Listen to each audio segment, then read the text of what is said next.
It's your birthday.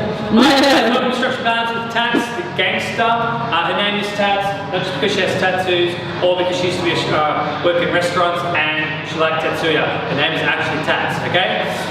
So welcome to Structured Balance. Let's get straight into it. Squat, arms out in front, feet hip apart. Already I noticed that her feet are wider than I probably would expect. What I'm looking for is at her hips, her feet should be directly under her. But her feet are a little bit wider. Why? Look at the size of her legs. Like damn, face that way. Again, if you check out the video with Patrick, you're going to see me test his internal external rotation. Squats. So we're looking, it's pretty solid here. Can she go deeper? Well, if you look, yes she can. Just got to cue it and back up. So it's looking pretty good. She is going forward, but again, her structure of her body is forcing her to have to go forward because of those legs. Again, looking good. Now, if we didn't have a step, one thing to test with, go up on your tippy toes, arms out in front, and squat. If there was an ankle restriction, that would eliminate it, and you can squat straight down and up. So if you don't have these tools, that's great. If you don't have a stick, arms straight above your head, so it should be, again, wrist, elbow, shoulder, ribs, hips in line, which they are. Feet flat on the floor, please. Keep those arms over your head, and let's go. So these are things that you can do if you don't have this equipment. And back up. Let's give Tats the stick now. Straight overhead squat. So I'm feeling her feet are a little bit too turned out, but it's because of the way she's doing it. And down. And up. You can see that she's overloading the shoulders a little bit, so there's probably some tightness through the pecs and ribcage. I'm probably going to be working some more midline work, probably going to do some Cobras, pause at the top, breathe into her stomach, let go, and probably some pec minor work to strengthen her shoulders. Then from there, we're then going to go forward lunges, so step as far forward as you can please, pause and back up. So she's going straight down, straight up, but you'll notice, when I'm seeing go again, she was a little bit shy on that right foot. Why is that? Oh no, keep going. You'll notice her face that way. Now what you'll notice is she's leaning forward slightly. Is that quad weakness? I don't know. We have to test it out. That should show up in the clat test by her leaning slightly forward. Good. A little bit of a rolling pronation of her ankles, slightly in just the end range of her lunge. Alright, feet together, and touch your toes slowly. Face that way please. So, watching the hips. Back flat. Come on, you can touch the floor. Hips back, hips back. Beautiful. Now, go again. Watch slowly. Slight bend of the knees just to get that range. Lock your legs out. When she locks the legs out, pushes the hips back, now we start to see a little bit lower back here. Okay? So just be mindful of what the knees are doing. Sometimes the knees will bend to take tension off the hamstrings to help get that full range. So then we need to work on probably her range of movement of her hamstrings and calves.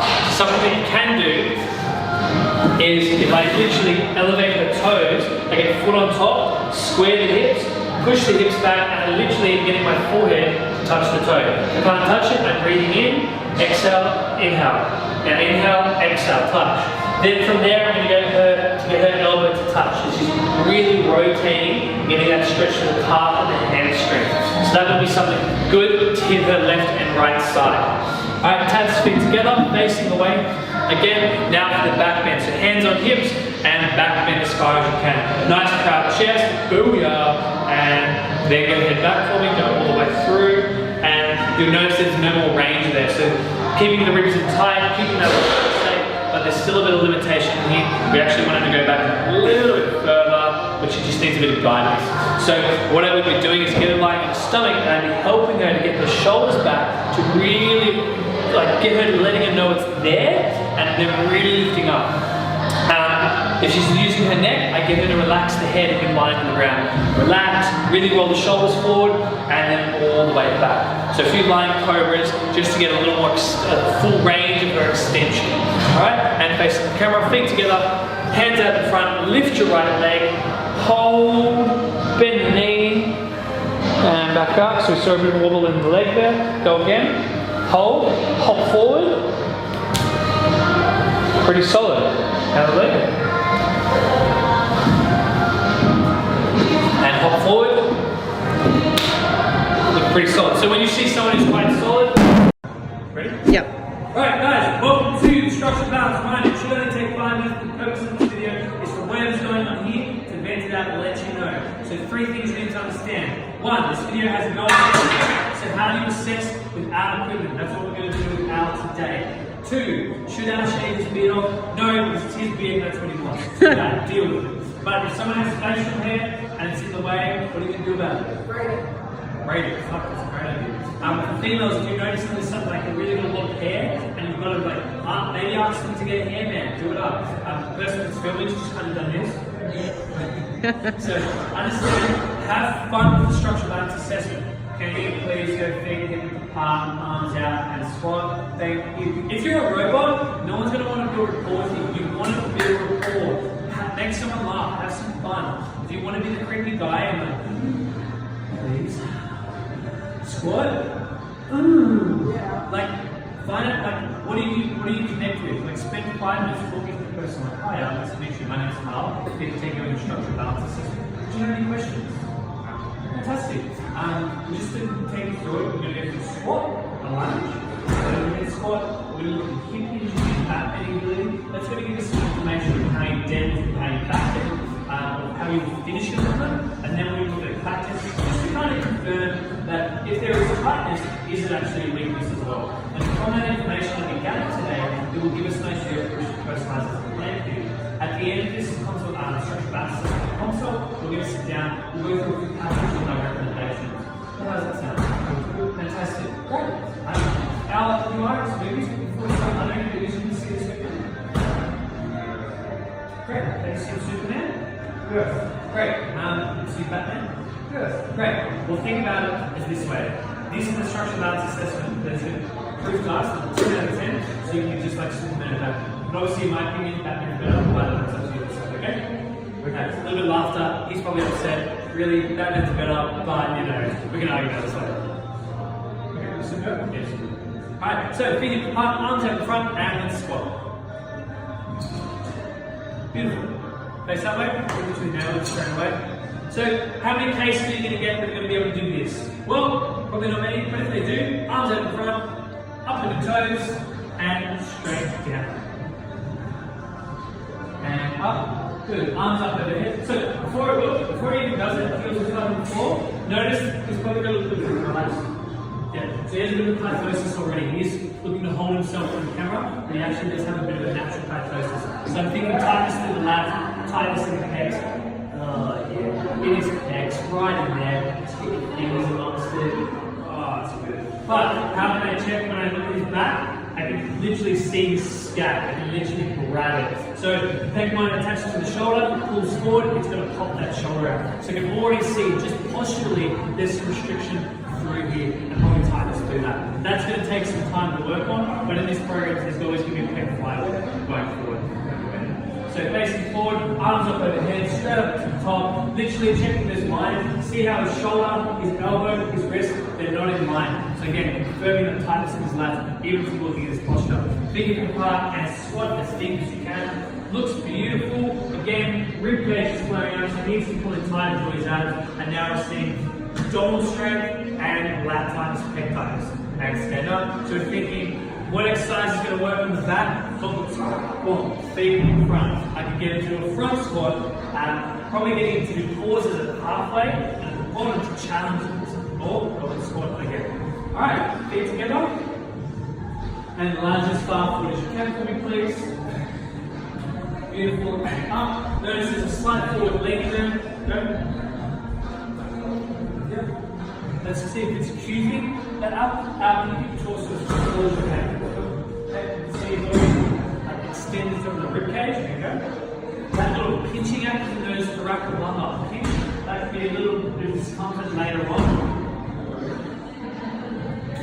But he's still leaning forward, so we're seeing probably quad or hip flexor going on. I'm probably going to prioritize a bit of hip flexor opening. Calf stretches in this program are going to be more open, so he feels tighter and stronger in the bottom of his squat and can hinge better in his deadlift. Well, let's check. Does he have a big hip? Hands on hips. Sorry, touch toes. Hands on the hips, touch toes. Slowly. Bit of a wobble here. Bending from his knees, so he kind of gets to his knees. Okay, and up. So he could be doing rack pulls, but let's confirm this. Hands on hips and back bend. So he's extending well here, again flaring up ribs, hands on side, pretty much. Notice how he can put his abs in. just brought him to be standing up tall. So we've got to keep his abs tight and really work on his back bending ability. We noticed there's restriction to the lats, so you could put his hands on the bench, but a T-spine opener on the bench there. Let's check his quads, facing the camera, feet together, lift your arms up, right foot up, looking stable and hop. Nearly went to fall backwards, so you went like this. Yep, but that's a little more abdominal and quad. Hands to the other side.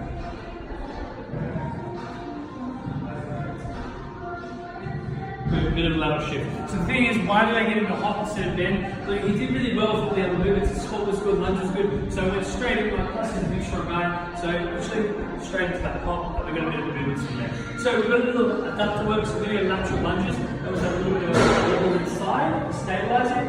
He then has to work on his pecs because we can see that his scalp is winging. So we want to get those shoulders to go sitting in the sockets. That's going to help, again, as a powerlifter, that's going to be able to help set him up in a tight position when he's bench pressing.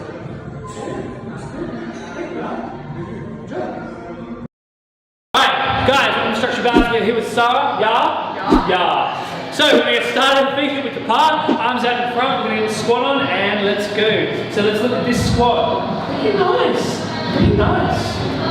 Interesting. From more and face that way. Have some fun with it. So what we're looking for, what's happening here? So look at this midsection right here. You'll notice there's a little bit of a buckle or an anterior tilt there. A little bit like what's going on here. So abs a bit tighter, please. Beautiful. Now if I'm to fast forward in time, one of the exercises I'm going to get her to do is a Goblin Squad. I'm not going to get her to do it now, but afterwards I will use this as an exercise to retest and redo it. So arms out in front, that's going to force her to use her back and her abs, and then she squats.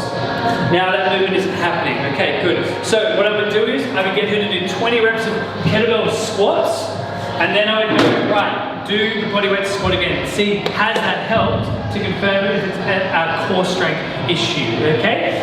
You could elevate the heels, so let's go heels elevate, facing that way, please. Could it be that something's going on with the ankle that's causing this to happen? So let's have a look.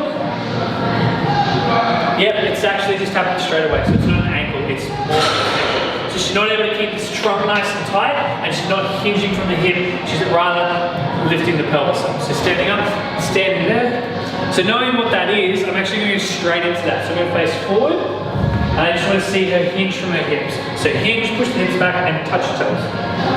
Boom, there's a little bit of an arch in the back, but it's looking pretty nice, so you can forget what I just said. Standing up, and hands on hips, and back bend. Good, so go again. So the first thing she does is she moves from her head, go again. So we actually want to be moving from the upper back, not from the neck. So keep your head still, puff the chest up as much as you can, boom, and now going back. So it's just a cueing change. She can perform the movement, I just need to cue it differently. Okay? So if the client doesn't get it, you can then stop them and explain to them, hey, just so you know, what I mean by this is I want this chest to poke up to the roof and then go backwards.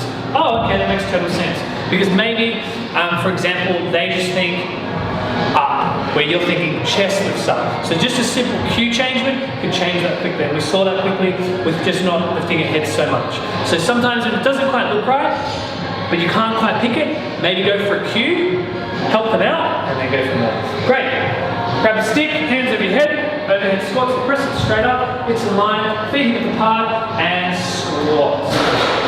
So we know there's a little bit of tuck in the pelvis. It's now being exacerbated a bit more. It's a little more obvious. She's now just changed it. So the squat is looking good. Face that way, please. So she's just adjusted that little tuck of the pelvis. Still there slightly. Again, we're looking at these lines, wrist, elbow, shoulder, rib cage, and hip. So hold here. Notice how that angle is a slight curve now. So what I really want to do is I want to pull her ribs in tighter, and now you can see the shoulders go forward. So that's the straight line we're looking for. However, she needs to be able to push her knees out wider to get her hips to come forward more, to then lift, keep that trunk up taller. Alright, and stand. If you want to see how this looks, little adjustments, we've got the Goblin Squat, 20 reps. We've then got, probably need to do some scapular work, so getting her back to be engaged so she can really pull herself into position with the stick. So it's a pulling action. And actually, remember how I talked about cues? Let's cue that. Grab the stick, same setup. I want you straight up overhead. Keep your arms straight and really feel your shoulders pull down. And facing that way for me, so for the camera. And then really pull the shoulders back and still up, stop. See the ribs are flared? That's that abs we're talking about here. And let's go. Much harder for it to work, but now she's going to work for it. Good. And up. Better. So we're seeing that's more of a cueing action. So things to work with, I can get it to you, like before she starts, hold a barbell over her head, press it above, and then reset. Press it above, reset, and then superset with scap pull-ups. So to get those shoulders really working. And then to progress that, you can be doing some wide shoulder press, superset it with some pull-ups. You do 10 reps of each, easy. All right, let's check the cut test. Well, before we've done that, remember we have to do lunges. So we're going to step forward as far forward as we can, lunging forward, and up. And up, yeah, facing that way. So remember, it's squat, overhead squat, lunge, hip hinge, back bend, lat test. But remember, we saw that what I saw was something that was hip hinge specific, and I went straight for that because the squat looked really nice. One more time each leg. We notice how we also slightly leaning forward. Do what you were doing this morning. We've changed it. Lunge. Yeah. So what we were doing this morning, so Sara, she's already changed it already.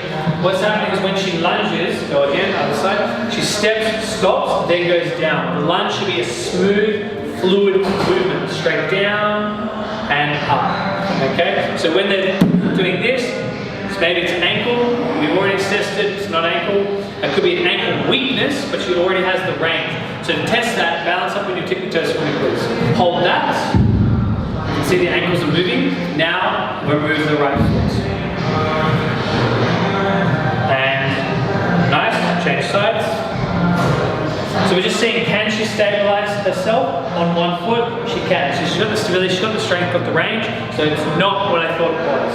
Okay? Could it be hip flexor related that's stopping her from going forward, or is there a weakness in the rectus fem that's stopping the knee from contracting, or is it a vastus medialis? We would have to do some Peterson step-ups, Holcomb step-ups, or some hack squats to confirm that. Again, the Goblin Squad does work the quads, so that's going to do some benefit for us as well. So I'm going to do the Goblet Squat, reassess its lunges, and the squat to see if that makes any change. Last piece, feet together, facing forward, lift your arms up, right leg up please, and hold. Looks good, bend the knee, hold, and back up. A little bit of a shift, not sure what it was. Hop forward please, big hop. And we can see there's a bit of a lateral shift. QL, obliques. Change sides. So walk back, reset, feet together, lift the other leg. Hold, bend, up. Get a little bit of a wobble. What is going on here? Hop. And we're seeing a QL and a shift to the foot. So we're thinking maybe there's some weakness in the hip, adductor, and QL. So the QL seems to be the main exercise, the main thing to look at. So we saw a good range of movements. She could be doing all the compound movements, but we're going to put some favouring on the QLs. So if we were to do deadlifts, I might do some single leg front flat split squats. If I'm going to be doing the squats, I might superset with some single leg hamstring curls, because we saw a slight difference in the lunges, and a bit of a finisher with some oblique work to finish with. Or you can get a band, wrap it around your arm. It's attached to this. It's attached to the pole. Band pulls me this way, and then I fight it to counter twist the other way. So I'm slowly rotating, using those rotational muscles before she even lifts. That helps her feel even stronger in training. Thanks. Yep. Alright, so Q&A time. So we looked at Al's video, Tats video, and we had Sara. So, questions that we have are what? One of them was, Sara had a pretty strong stance, but what happened was she then started practicing a squat. The feet were straight, and she really started to push the knees out hard. So what happens is in CrossFit, Kelly Starran, great material, check them out, mwod.com. Really great material on mobility, mobilization. He says feet should be straight and you should be able to push the knees out to be able to squat so the hips can drop. That works great. However, everyone has anatomical structures. This is where if you check out Patrick's video, checking out your external and internal rotation. If you've got excessive external rotation, very little internal rotation, you'll find that you favour a slightly wider stance. But again, the pelvis, the Q angle of the pelvis is not dead straight. It's slightly turned out between 3 to 15 degrees. So again, you can test this, bring your feet out a little bit, turn them out a little bit more, like 3 to 15. It's just subtle, but it's enough to then spread the floor so those knees aren't being blocked outside laterally, but they actually track forward and out. Okay, so we're looking at a squat, make sure they're not just pushing the knees out to help them hit the depth. They actually still need some forward traction. That's why the ankle has the ability to go forward. That's allowed the knee. Well, actually, the ankle slides back into its groove joint, which then allows the knee to track forward. Okay, so scratch that. It's the knee to go forward, and the ankle actually goes back. But this is why our ankle is more the socket joint and has the ability to go forward. That's how when we squat high bar, we actually get more load through our quads, because the quads have to stabilize us. Okay? If it was a low bar squat, you're getting that knee progression going out, you still don't want your knees getting blocked, you can still have toes slightly turned out, and you're pushing the knees, hips back, and your knees tracking in line with your toes, keeping your shin as straight as possible. But we still need some forward knee progression to get the quads involved with the glutes to be able to lift the heaviest load. True? Great. Other questions on Tats or Sara? Sara. Okay. So Sara, we did confirm that it could possibly be flexor that's causing the arch, right? Could we do a static lunge hold? Yes, a static lunge hold. We're going straight in, square the hips up, we're feeding straight down to the knee. So this ship's parallel, and we're going straight down. You should be able to touch the floor. If she can do that, I'm then going to progress it, make it hard for her. Legs stay straight, toes slightly turned out, and then I'm going straight down to the knee to touch the ground. Can't do it because the flexors are weak. Sara is holding the camera and she's okay. Because she knows she needs to do it, but it's very hard for her. Because that's the next step. And that's utilizing the muscles. Number 3, any other questions? Is about Al going to shave his beard? No. Okay, no. Okay. Also to confirm, Al is a weightlifter. He does dabble in a bit of powerlifting. So what does that mean? He does snatches, clean and jerks. So if he is flaring his ribs out, which he's doing, and his shoulder isn't stable enough, he's going to have a harder time stabilizing the bar when he goes to catch it. Now, that's a snatch position. What does he have to favor? Clean and jerks, because his shoulder's in a tighter position. So in this program, we're probably going to favor a little wider snatch work to force him to have to work his weaker position. But again, you've got to organize his structure to stay tight and organized. Now, I'm flaring my ribs, I look like I have good posture. Wrong. Get my ribs in place, I'm actually quite forward in my posture because the pecs are tight. Ours are doing the same. So we've got to lock this in, really work maybe some no money drills or external rotation, big threes, pulling it out and in. So we're able to get my shoulders back and down to hold this in place to be a really strong unit. So yeah, it's just subtle, but that then makes the spine not as spine's like a shock absorber, it's not as efficient at absorbing force. So you'll always get caught in his shoulder or in his back, which will stop him from going heavier or being as explosive to him through. Just because the body doesn't, it's not as structurally sound, so it won't feel as safe. So the body's going to stop itself from getting super strong to when it lift those weights.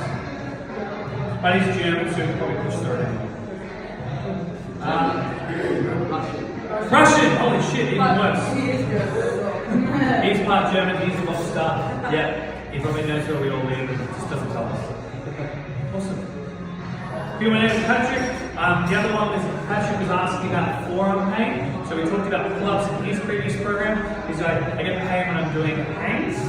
So he does a supinated hang. So that's some forearm work. So two things that you can work on is get down on the ground, really supinate the arms, press down on the floor and go side to side to free it up, and then work on finger push-ups to isolate and strengthen the arms. Number 2, get the forearm on the ground, drive your knee into it, lift it up, curl it in, press, and then lengthen the hand to get that range to open up the forearm.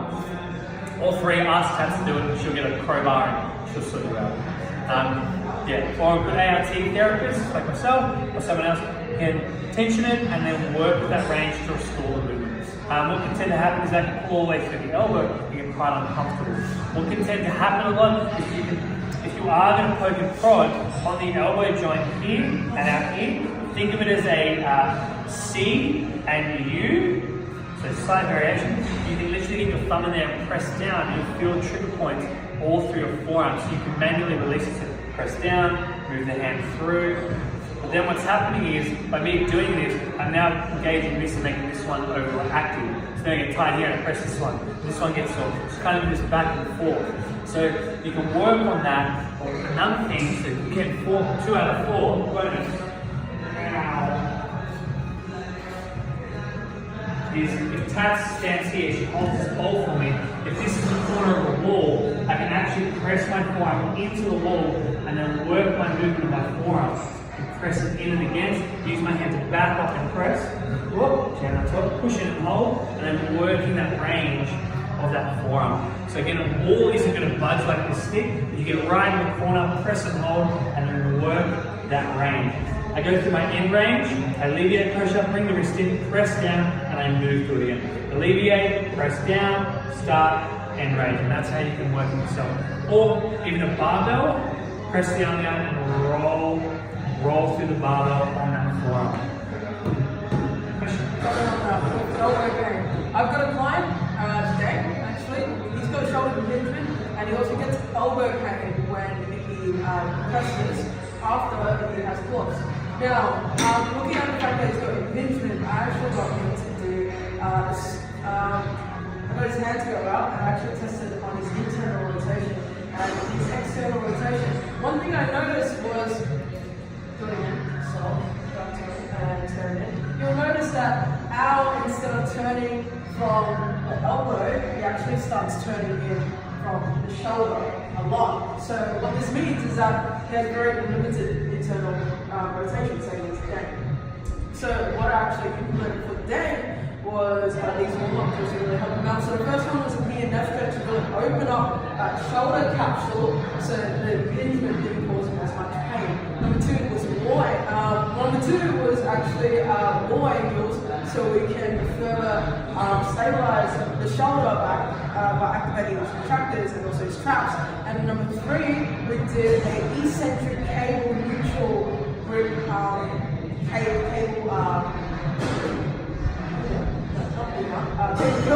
eccentric loaded.